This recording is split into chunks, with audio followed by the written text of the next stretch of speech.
Hello again. This is video 4 for January 22nd, 2009. I left off explaining about a key that would open up the Bible code. Again, I state to you, Mr. Michael Drosden, are you listening? And the rest of the world that would like to unlock that code of the Bible. Now, other things took place during that year that we know of now. This all took place in the month of July of 1999. I eventually would give lectures concerning prophecies starting in September of 1999. I didn't have this picture with me. I lost it along the way. But I was told by this higher spirit to use the number 3 in a lot of things that I do and how it would appear at different times whenever I would talk about spirituality. That I would notice it, and then I could tell people how they can notice the appearance of 3s. Now we know a lot of people use numerology in a lot of ways, but I'm capable of using it for the benefit of people to prove who is talking from above.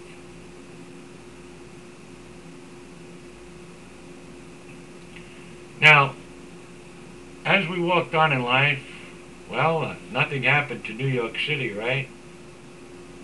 Not in 1999.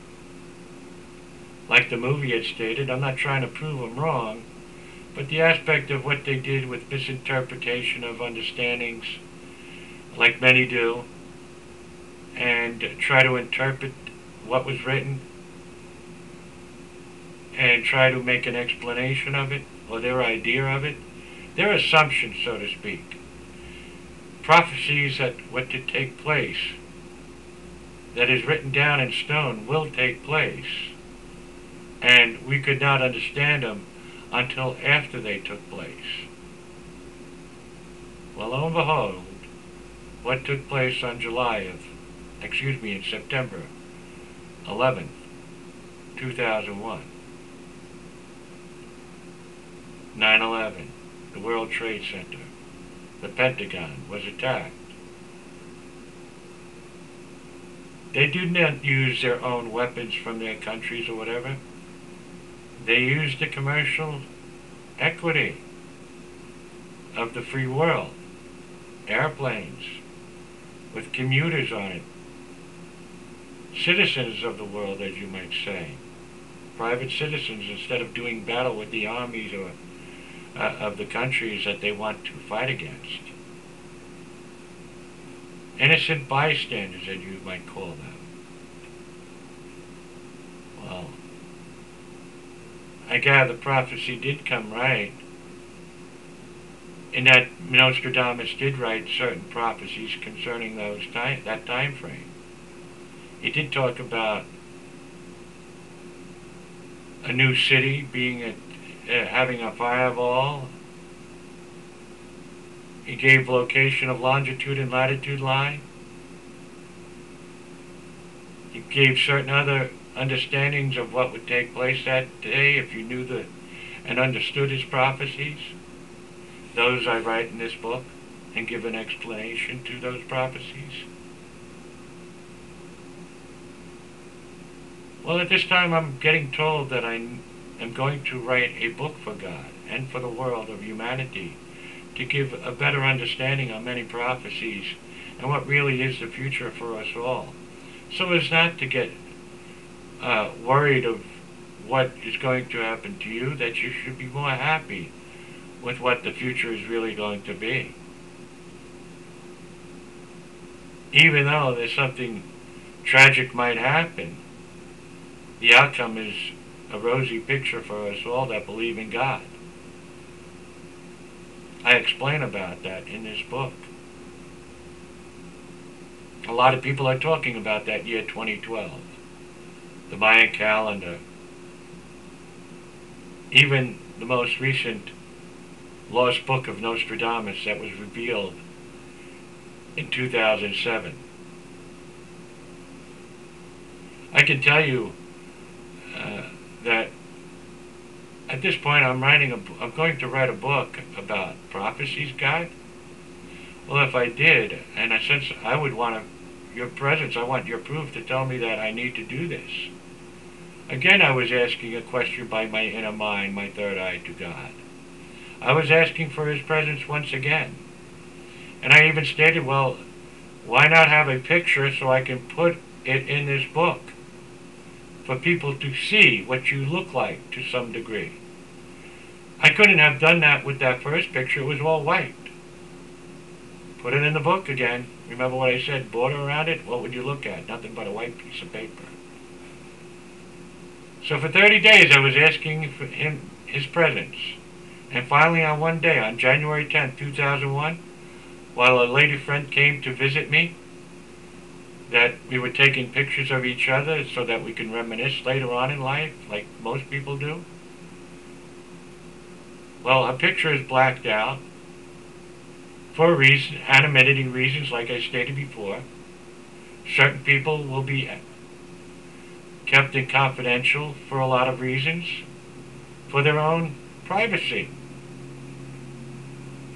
Remember, I state, it's not who is in this book or who I am. It's not that important. It's what's in the book, its content, the message, the information. That's what's most important. I'm nobody more important than you. I face the future just like you. I'm only giving you a message from what we call the higher spirit. Well, on January 10th, 2001, during this day, as we were taking pictures, as I was taking a picture of my friend, I would all of a sudden feel this heavy presence going through me. And as I ready to flash, not flash, or used a digital camera. At the time, you were able to look at the screen and even view the subject that you were taking a picture of at the same time. Well, as I was looking at her and taking a picture, did this presence appear over her head, that at that moment my eyes were like blinded. I had to shake my head for a little bit because the power of this presence was brighter than the sun of light, or the light of sun, I should say. It was brighter than even looking at a light bulb or a flash of lightning. And I just stated to my friend that what might have just taken place was a visitation from the higher spirit of all. Of course, it shook her up a little bit, but we didn't talk about it that long. She didn't know what it was to some degree. She looked at the picture. I looked at the picture, and eventually I would show the picture to certain friends. But as far as ownership of the picture, I have the picture in my possession. Nobody else has it.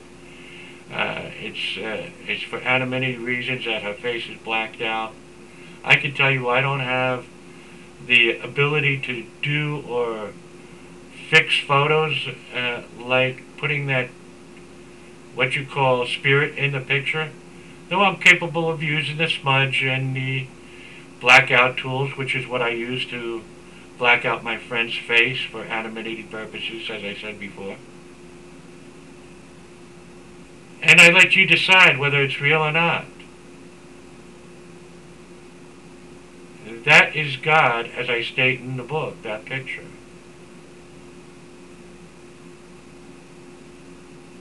Now, I will tell you another aspect of life and visitation that will take place in the next video. I thank you for listening, and I hope you come again and listen to more. May God bless.